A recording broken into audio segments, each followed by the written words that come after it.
قال الله تعالى: وأتموا الحج والعمرة لله. وقال سيدنا رسول الله صلى الله عليه وسلم: الحجاج والعمار وفد الله تعالى، دعاهم فأجابوه وسألوه فأعطاهم.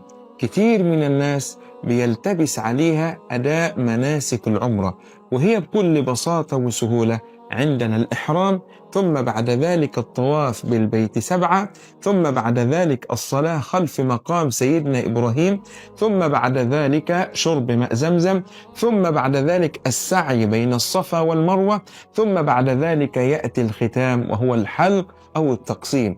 هذه هي أداء مناسك العمرة بكل سهولة وبكل بساطة، ولن تجد هذه البساطة إلا معنا، مع مجموعة شركات إرباص للسياحة والنقل، طريقك للعبادة بخطوات من الرفاهية والسعادة.